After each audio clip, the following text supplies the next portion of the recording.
All right, today we are diving into a book that really just flips the entire self-help genre on its head. It's Mark Manson's The Subtle Art of Not Giving a Fuck. And it's this totally counterintuitive, no BS guide to figuring out what actually matters in your life and, maybe more importantly, what doesn't. So let me ask you this. Have you ever been stuck in that weird loop where the more you try to be positive and happy, the further away it feels and you just end up more frustrated? Well, if you have, you are definitely not alone. And that's the exact paradox Mark Manson just dives right into. You know, this really gets to a huge conflict at the heart of our modern world. I mean, think about it. We have more of everything, more stuff, more opportunities, more information than any other generation in history. And yet anxiety and depression rates are through the roof. So what is going on here? Well, here's a big part of the problem. We are just constantly bombarded with messages from everywhere, social media, ads, you name it, telling us we need to be more, happier, healthier, richer, smarter. But the unspoken message behind all of that is, you're not enough right now. And that constant pressure just creates this deep sense of not being good enough. Manson has a perfect name for this mental trap. He calls it the feedback loop from hell.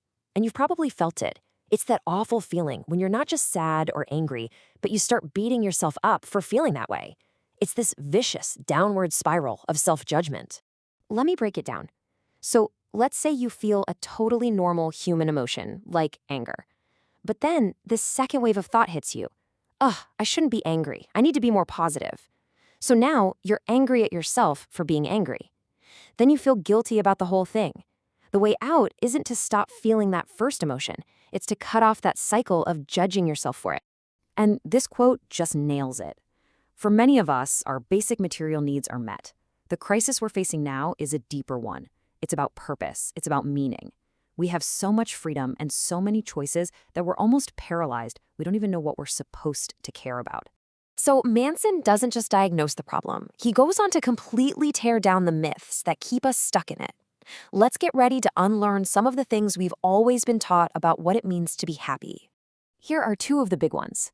First, this myth of positive thinking all the time. The reality?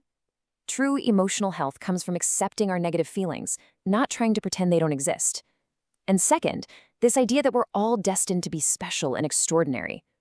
Look, the truth is, most of us are pretty average at most things, and learning to accept that, to embrace being ordinary, can be unbelievably freeing. It takes all the pressure off.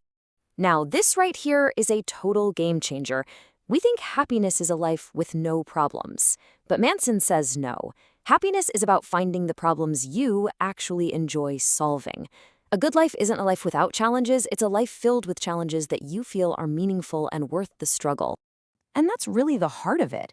The struggle, the effort, the pain. That's not some roadblock on the way to success. That is the path. The quality of your life is really just a reflection of the quality of the problems you're willing to take on. Okay, so how do we actually do this? Well, this leads us to the core philosophy of the whole book. It's not about being indifferent to everything. It's about being incredibly selective about what you choose to care or give a fuck about. Right, let's be super clear on this. Not giving a fuck doesn't mean you're apathetic. It's actually the complete opposite. It means you save all your energy, all your fucks, for the very few things that are genuinely important to you. It's about having the courage to ignore all the noise and say no to everything else. This story is a perfect illustration. You've got Dave Mustaine. He gets kicked out of Metallica right before they become huge. So what does he do?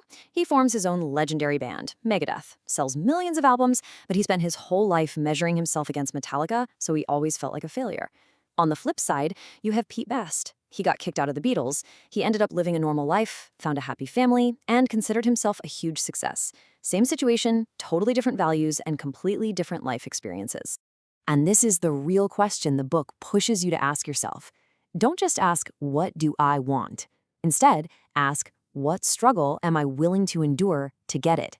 Because your answer to that question, well, that's what reveals what you truly value. All right, so if our old values, like chasing pleasure and success, aren't cutting it, what should we replace them with? Manson lays out 5 pretty unconventional values that can act as a totally new foundation for a more meaningful life. First on the list, radical responsibility. Now, this is not about whose fault something is. This is about empowerment. See, when you blame other people or your circumstances, you're making yourself a victim. But when you take responsibility for your own reactions, no matter what happens, you give yourself the power to actually change things. Value number 2 is all about embracing uncertainty. We have to accept that we might be wrong about a lot of things. Our brains aren't perfect, and a lot of our beliefs are just stories we've told ourselves.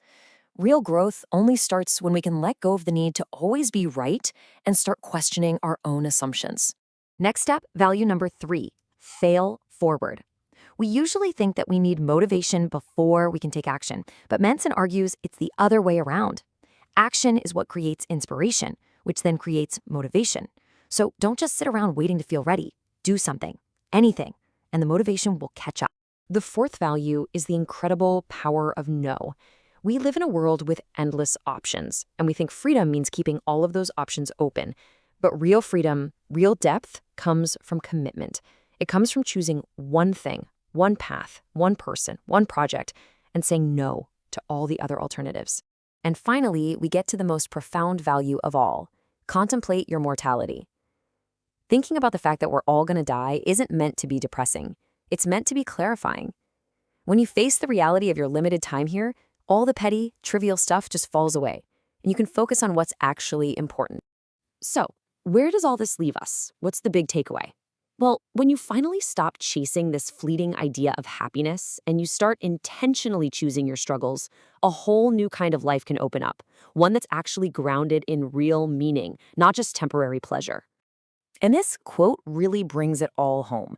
To make peace with your own mortality, Manson argues that your values have to be about more than just your own comfort or your own success.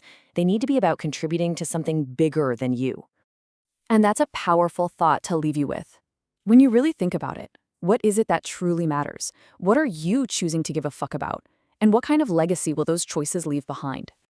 Every one of these ideas comes straight from Mark Manson's fantastic book. If any of this hit home for you, I seriously recommend picking up a copy and diving in deeper. Thanks so much for tuning in.